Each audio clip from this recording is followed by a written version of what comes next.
Need to create this type of new post. With the shape of it, because the central section is tapered, I don't want the head tapering as well, because this is where the handrail is going to go on. So I'm going to make it in 3 sections, but I also need to join these together. So you've seen new posts where you've got a little stub dowel sticking out where they locate them. I need to do these the same. Because this is 6 inch wide, I'm going to need to laminate timber together anyway. So in the lamination process, I'm going to create a cutout here in the bottom section and on the top to allow me to do the tenons. So rather than cutting these tenons and mortising after, I'm going to create them in the lamination process. So I'm going to do, for bottom section with being 150mm, I'm going to do a central core of 4 inch wide, and then I'm going to clad it round in 1 inch timber. That essentially, the 1 inch timber is going to be sticking up higher than my inner 4 inch one. That's going to create my tenon for it. Cutting everything down to size is going to be the first thing to do. I want to get everything laminated and creating my tenon. So my inner 4 inch one is going to be slightly shorter than the outer ones.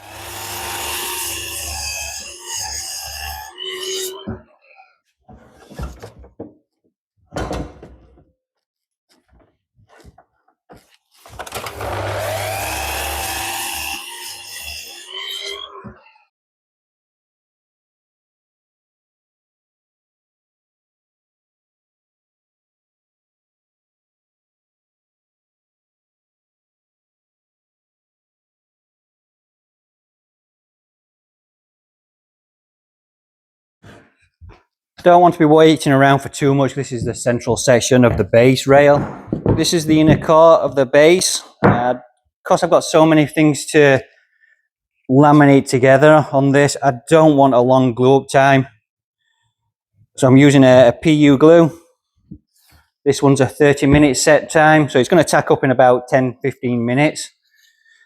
So after around 20 minutes, I should be able to start working with it. This isn't made to the final size at the moment. Once the glue is hardened off and set, I'm going to put it back on the planer and the thicknesser to get down to the final 4 inch thickness.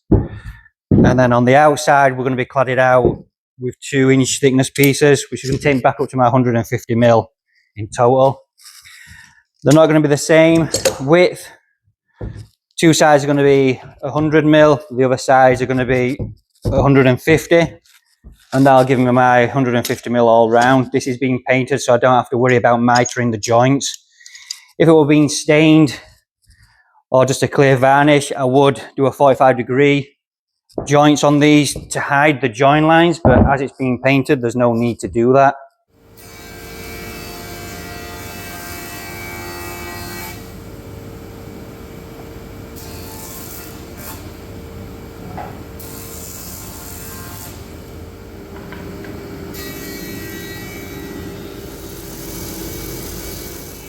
This is all my sections now made up for the base section of the new post.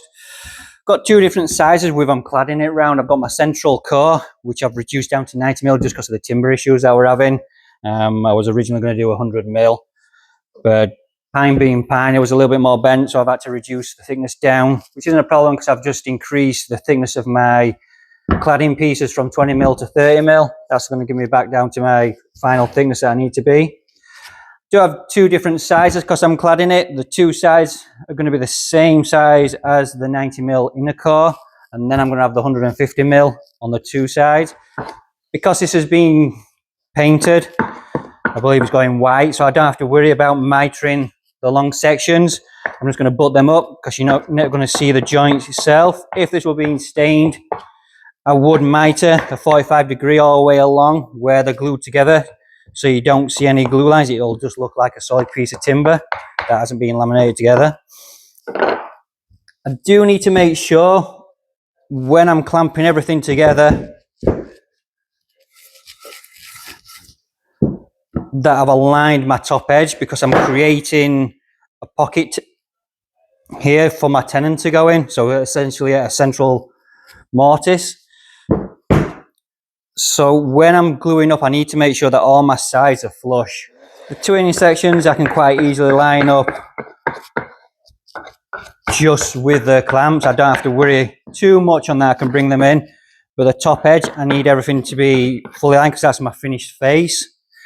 If I got one piece of timber slightly lower than the other. I'm then going to have to start and probably fill, or then having to recut everything down, which I don't want to do. So once the two sections here are clamped on at the bottom, what I am going to do on the top edge, I'm going to put a dab of mitre glue, top and bottom. That's just going to give me an instant bond so I can safely get everything clamped up. This purely is just for alignment and nothing else, just to make the clamping process a little bit more easier.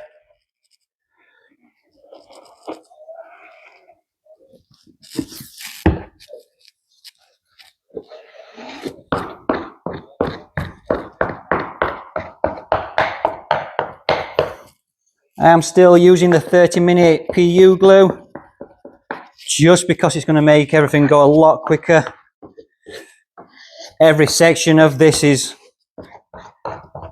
laminated, so if I have to use a slower drying glue like a tight bond or a PVA, I'm going to be clamping everything up for multiple hours, which is fine, but that's then going to take a one-day project to essentially 3 or 4 days, just because I'm having to wait for that glue time.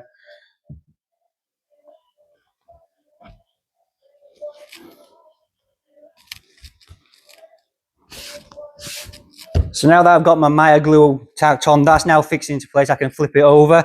I don't have to worry about this front edge coming misaligned. While I'm working with it, I will double check once I'm getting my clamps on that everything is aligned. If I need to, I can just tap it with a hammer, break the little dabs of mitre glue, and then realign everything. As I've mentioned on other projects, your glues, like your PVAs or any type of glue really, it's not the total glue up time you need to be concerning yourself with, it's the tack time, which usually with a lot of glues are less than 15-20 minutes, regardless of the type of glue you're using. So that's what you've got to work with. And if you can't get your project together as quick as that, then you're going to run into problems with having structural issues. Just putting a dab of mitre glue in just to hold everything in place, it just makes everything a lot more simpler to work with. Basically reduces all the stress at all. So I can now safely get everything clamped up. I don't have to worry about it trying to realign this front edge, because I've already done it. A lot of times when you're clamping, things will move around.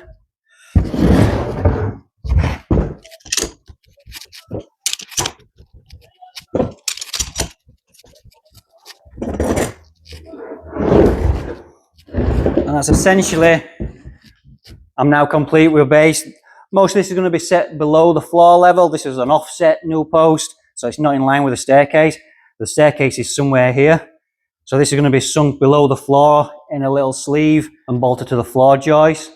Then I'll be curving around the stringer of the staircase, and the handrail itself will curve into this and install it different to a standard new post that's in line with your staircase.